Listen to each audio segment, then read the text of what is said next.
हुजूर की जो बड़ी साहिबजादी है ना, सरकार की 4 बेटियां हैं। सबसे बड़ी का नाम है सैयदा ज़ैनब, उसके बाद है सैयदा रुकैया, और तीसरी है सैयदा उम्मे कुलसूम, और चौथी है सैयदा तैयबा हजरत फातिमा ज़हरा रज़ी अल्लाह ताला अन्हा।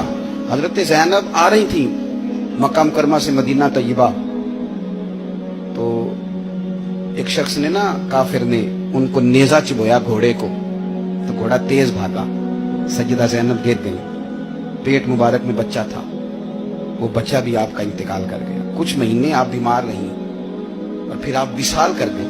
मेरे महबूब के सारे खानदान ने, सारे खानदान ने कुर्बानियां दी। सैयदा ज़ैनब उस जख्म की वजह से इंतकाल कर गई। वही बंदा नेजा मारने वाला फतेह मक्का के दिन चेहरे पे नकाब डाल के आ गया और हुजूर के सामने बैठ के कहने लगा, बहुत बड़ा दुश्मन भी आ जाओ तो माफ कर देते हो।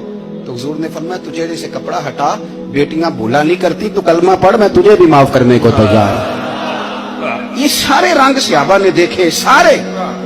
और जिस दिन हुजूर बदर को जा रहे थे ना, मैं फोन कर देता हूं, मैं नहीं आ सकता, मेरे घर में फलाना बीमार है।